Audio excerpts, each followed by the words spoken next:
Before I show you what this looks like, just listen.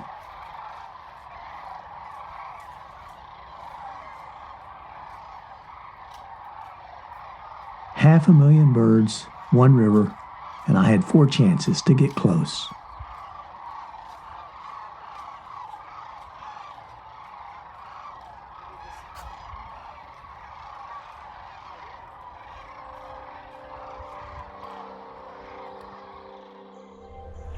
I'm back. Last year I had a tour guide to take me when I came up to see the cranes. This year it's just me, my CRV, and this cold Nebraska wind.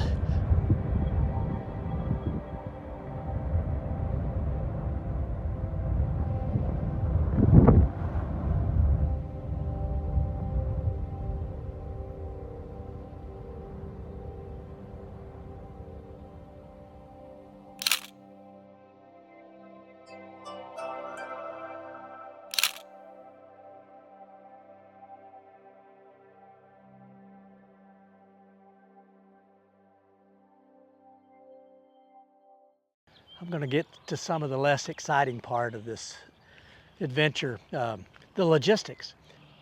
I found this a little confusing. I want to try to help you out if I can. The first thing you're going to need is a state park permit. And you can get a daily permit or you can buy annual. Now, if you live in Nebraska, it's cheaper, but if you live out of state like I do, it's $15 a day for a state park pass. And I'm here for 5 days. The annual pass is $70. So it was $70 either way I went. I just bought the annual pass, put it on my car. That way if I ever come back within this year, I can just pull in without having to go through that again. If you're going to Fort Kearney State Recreation Area, the first place to go to is the Fort Kearney Historical Site. And they have a visitor center here. You can buy your pass there. You can use credit card, cash, or check. Now in the park itself, if you buy the daily pass, you can go right to the park. It's a self-check, self-pay, has a little envelope, has little pieces on the top of the envelope that you tear off. One of them for your daily parking permit. But there you have to either use cash or a check. They don't take a card. Once you have your pass, you go into the State Recreation Center, and there you can reserve your campsite. I want to give you a quick glimpse of the observation sites that I'm going to be using during this adventure. But before I do that, I want to talk a little bit about this Nebraska wind. It's cold today. Temperature is about 40 degrees right now, but with the wind chill is 19 degrees. And it feels like 19. It's really cold. However, tomorrow, they're forecasting it to be in the high 80s, and the next day, it'll be 95 degrees. The next day, cold and windy again. That's life on the plains. And I learned that there are several places where you can stop and observe the cranes, both in the river and in the fields as they eat to regain their strength. I chose the Windmill State Recreation Area to be sort of my base camp, and I'm going to work out of this place for a couple of reasons. One is it's sort of centrally located. The Rowe Sanctuary, which is Audubon Society, they have a couple of blinds, and I've heard that they're really terrific. This site here, the Windmill State Recreation Area, also has this wonderful blind, and it looks out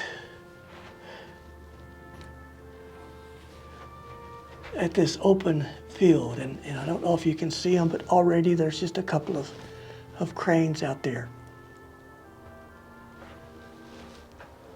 They'll come in here pretty thick as evening sets on.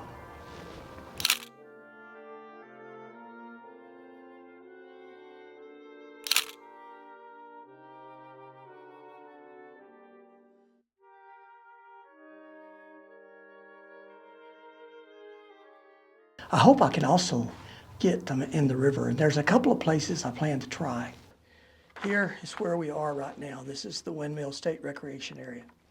And if you go straight south on Lowell Road, you'll come to the Rowe Sanctuary. There are 5 good observation points in each one of these. The sanctuary itself, it has a couple of blinds. You just walk a path. And this is free to the public, which is just amazing. So I hope to go in there and here in just a little bit. I want to see what that's like and see if I can catch any, at least in the fields around the sanctuary. It would almost be wishful thinking to think at this time they would be in the river itself, because they go to the river typically at night, and they go there in order to use it sort of like self-protection, to have an alarm system if predators come in the water after them, and they'll group up. And then we're going to go from there over to these 2 sites. And the reason I want to go here is for an entirely different purpose, to see if there is a 360-degree panoramic view of the sky, because this is where I want to go to try to get the Milky Way shots. Over at Fort Kearney, this is where they have the trail with the 2 bridges, and this bridge here is supposed to be an observation point, and there's where maybe if I get there early in the morning, I could see them out on some of the islands and the sandbars along the river here. Well, here we are at Windmill State Recreation Area. You can tell, because it also has a windmill. This is going to be base camp. The Rowe Sanctuary is just south of the park here, and they have some blinds. They're on the river. It's part of the Audubon Society, and I've heard great things about the Rowe Sanctuary. First, we get a check-in, and once again, they have a check-in station here. It's usually not manned, so it's a self-check-in. I'm going to be doing the $10 basic non-electric, and we'll go find our spot. Let's get an envelope first.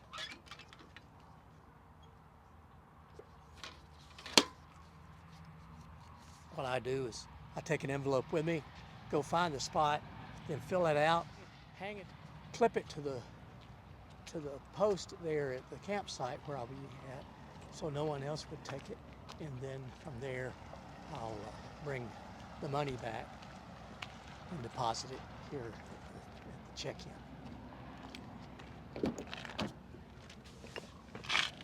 Oh, it's a long drive. It's good to be here.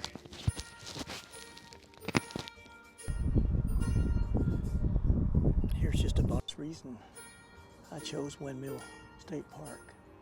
It's because I heard that the cranes would come right into the park itself.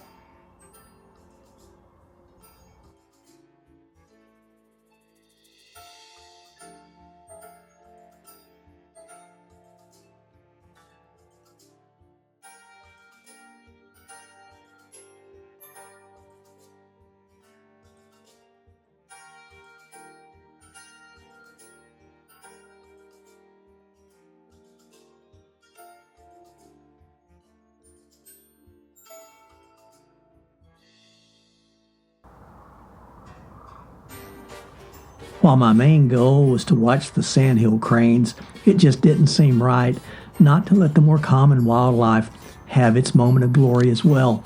So I watched this little squirrel who didn't seem to care at all that I was around.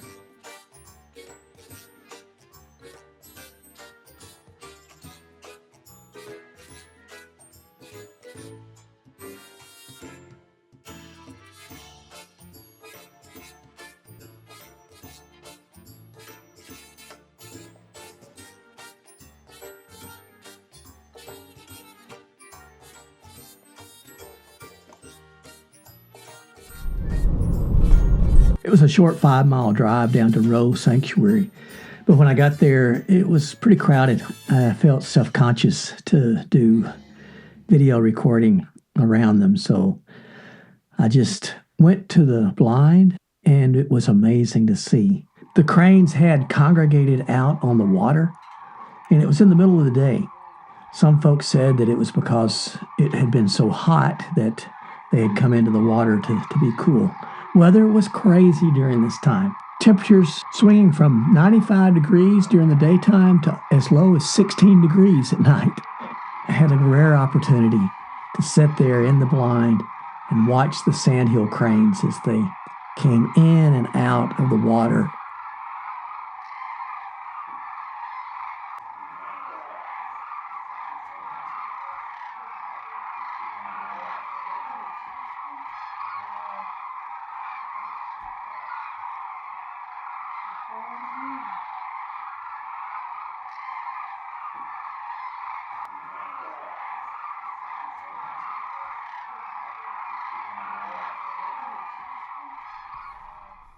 After enjoying watching the cranes here, I did go on down to the other observation point that was there on the Rowe Sanctuary property.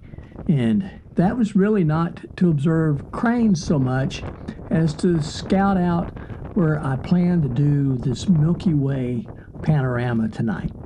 That'll be in a future video, but I did see a few cranes here, took a few photos. Also enjoyed watching this red-winged blackbird. They are so pretty, and I really enjoy just sitting back and hearing their songs, watching them.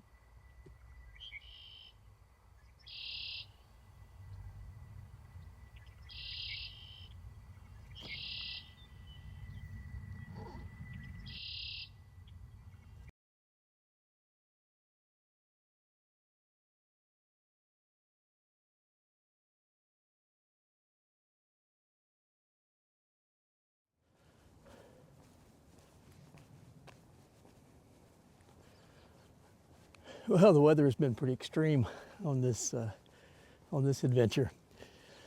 The high was 95 on Saturday. This morning I woke up, it was 26 degrees, and the wind chill had it in the single digits. Now it's still pretty blustery, mid-40s, not as bad, but it just goes to show you have to be ready for anything. We're at Fort Kearney State Recreation Area. There's a footpath, hiking trail here that takes you up to what they call the bridge, and this is a bridge that overlooks the Platte River. Early in the morning and in the evenings, the Sandhill cranes will gather in the waters of the Platte River. They do that for protection. They stand in the middle of the water. It's a shallow river here. They'll stand out there, and then they can hear any predators that might come to try to get them in the night. But early in the morning, as the sun comes up,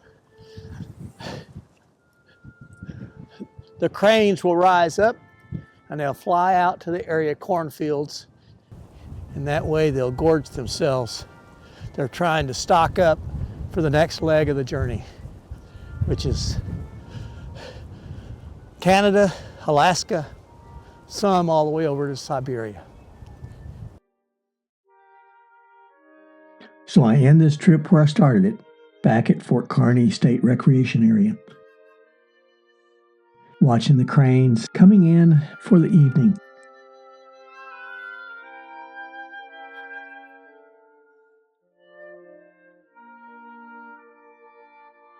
And in the next adventure, we'll be looking at a different kind of wildlife. We're going to go out to a lek and see prairie chickens.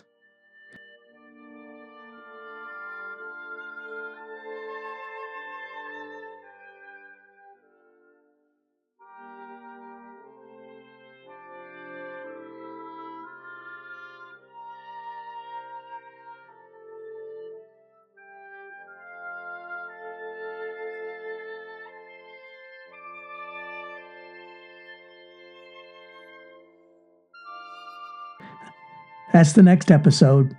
Till then, stay safe, stay healthy, stay on the path, and God bless you.